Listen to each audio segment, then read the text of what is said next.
Bom, nós já estamos hoje no dia 20 de fevereiro. Os prefeitos que foram eleitos em outubro do ano passado, quase todos tomaram posse no dia 1º de janeiro deste ano.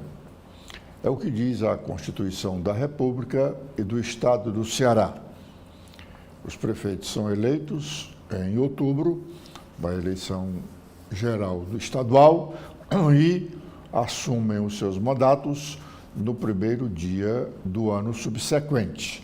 No caso, eleitos em outubro de 2024 e posse no dia 1º de janeiro de 2025.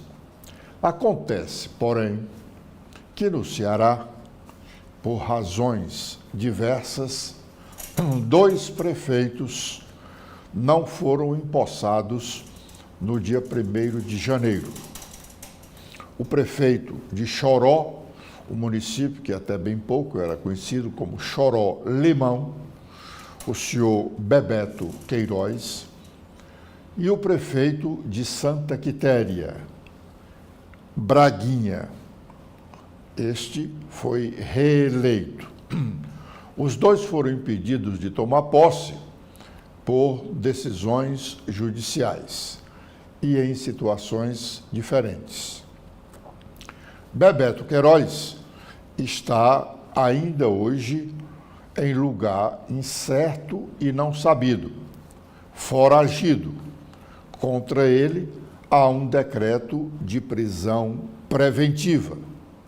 O inquérito feito no âmbito da Justiça Eleitoral constatou que ele era o lugar-tenente do deputado federal Júnior Mano para desviar recursos de emendas parlamentares e comprar votos nas eleições municipais em aproximadamente 50 municípios cearenses.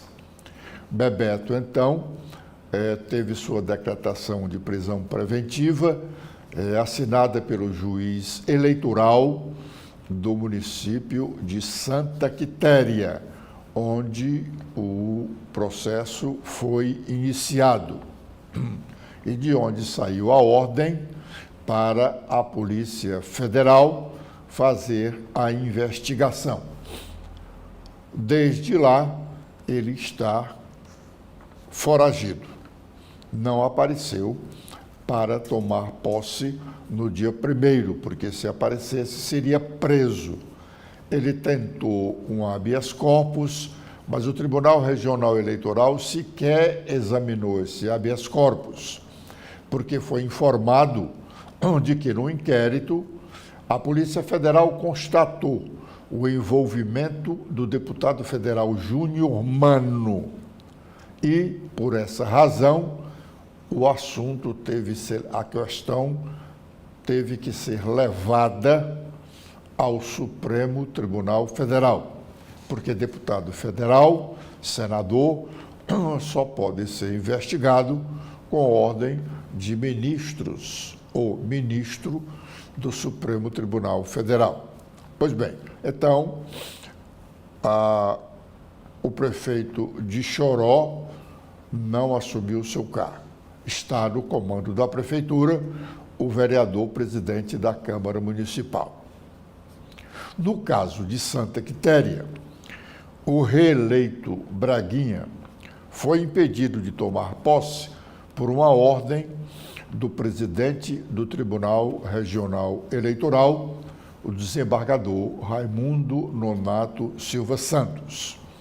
Ele estava sendo investigado e havia comprovação da sua relação com integrantes de facção criminosa, esta facção com base no Rio de Janeiro.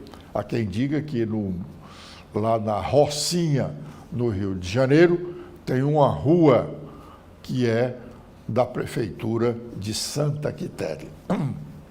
Neste caso, Santa Quitéria, não está havendo interesse do prefeito reverter essa situação. Estranho, não é? Ele foi reeleito, impedido de assumir, mas não está brigando para assumir. Por quê? Porque quem assumiu a prefeitura foi o filho dele, vereador, que é hoje o presidente, ou melhor, foi eleito presidente da Câmara Municipal e está no exercício da prefeitura, o vereador Joel Barroso, filho do Braguinha.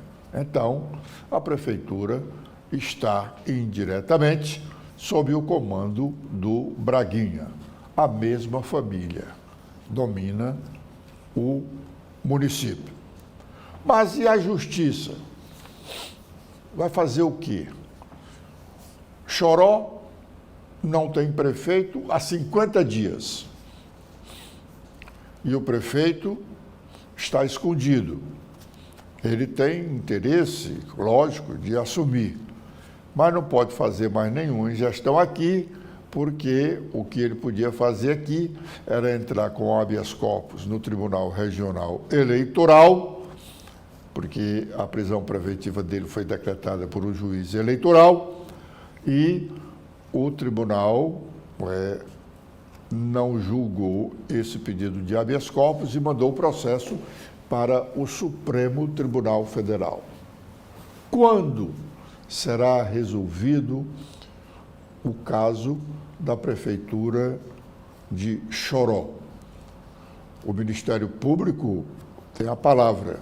Será que ele já propôs a ação competente para cassar o mandato do prefeito, desse Bebeto Queiroz, e aí sim abrir espaço para uma nova eleição para prefeito do município de Choró?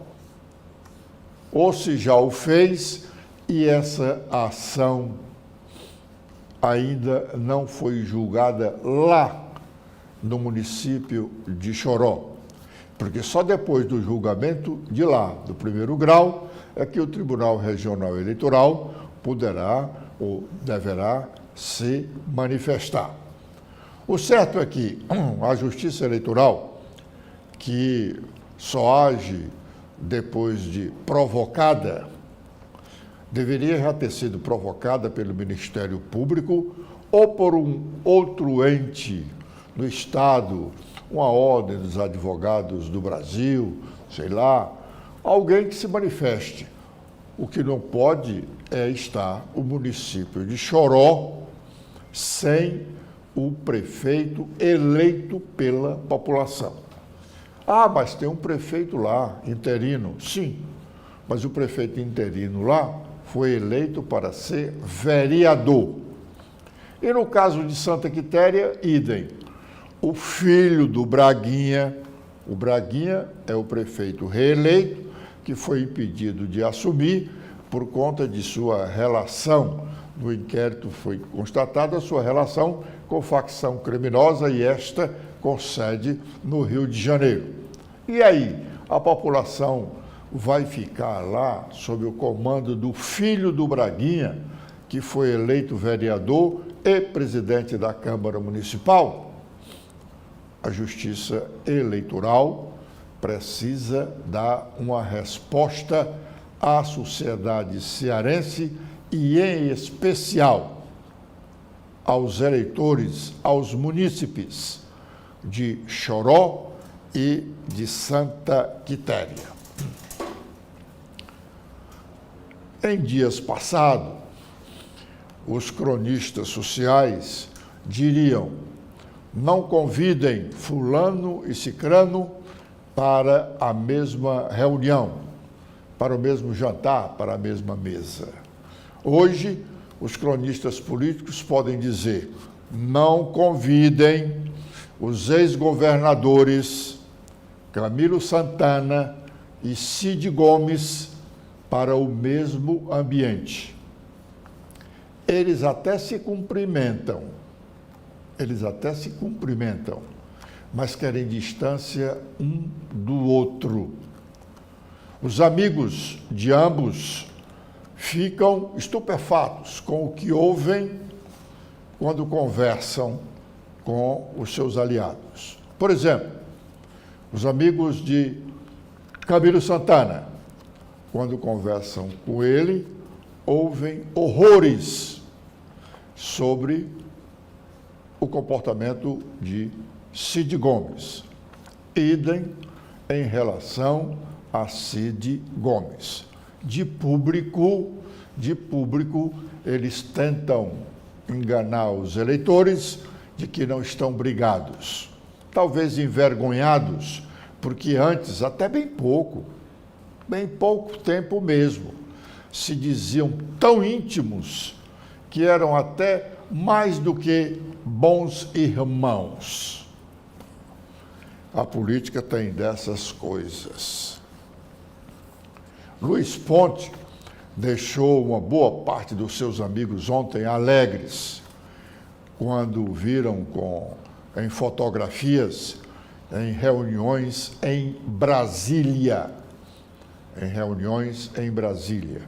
Luiz Ponte, todos sabemos, ficou com sequelas da Covid, teve muitas complicações de saúde e ainda não está recuperado totalmente, mas para trabalhar em apoio ao filho, que é prefeito de Massapê, a terra da família dos Pontes, o pai de Luiz, Osíris Pontes, que dá nome também ao atual prefeito, Osíris Pontes, é nascido lá em Massapê.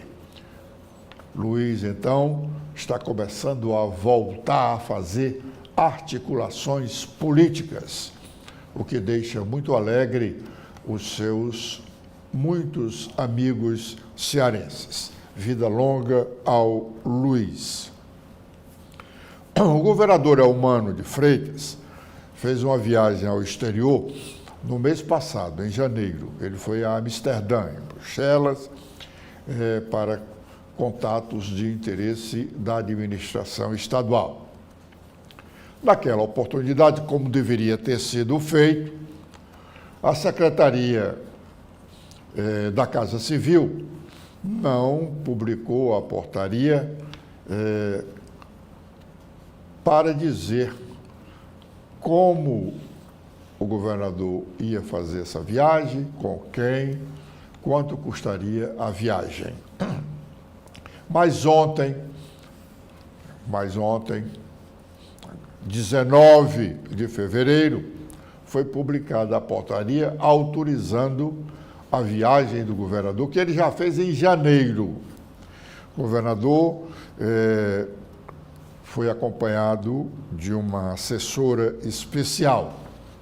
E a viagem, só de passagens de avião e de trens lá na Europa, custou a bagatela de pouco mais de R$120 mil.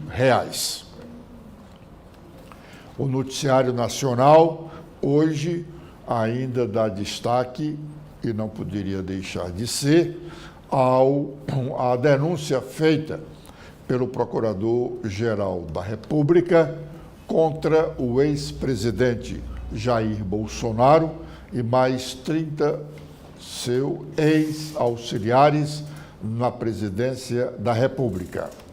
E se fala que esse processo, essa ação criminal, que já foi praticamente recebida pelo ministro Alexandre de Moraes, do Supremo Tribunal Federal, pois o ministro já mandou citar todos os denunciados pelo Procurador da República, para que no prazo de 15 dias eles contestem a denúncia. E hoje o destaque é para o fato de que essa ação criminal possa ser julgada ainda no decorrer deste ano de 2025. Alguns argumentam que a pressa deve ser para evitar que no próximo ano esta ação ainda em curso, se tiver naquela oportunidade, contamine a disputa eleitoral pela presidência da República. Custa crer que uma ação criminal dessa envergadura, envolvendo um ex-presidente da República, generais de 4 estrelas do Exército e da Marinha Brasileira e vários outros cidadãos, seja julgado tão rapidamente assim. Numa justiça que passa 5, 6, 7 anos para julgar uma ação de uso capião. Uma ação de uso capião que não tenha problema. Que a ação tenha sido proposta por alguém que tem essa posse mansa e pacífica há mais de 50 anos. Ora, se demora numa ação civil comum, sem contestação, 5, 6, 7 anos, como se julgar uma ação criminal com interesses enormes em um ano? Não seria apenas uma precipitação tentar julgar a ação neste ano. Aliás, todas as ações cíveis ou criminais deveriam ter um julgamento célere. Não se concebe a justiça brasileira demorar tanto para dar resposta àqueles que a procuram. Com esta observação, nós estamos encerrando a nossa participação de hoje neste primeiro bloco de notícias da manhã, convidando-os a continuarem conosco aqui na TV da Transparência,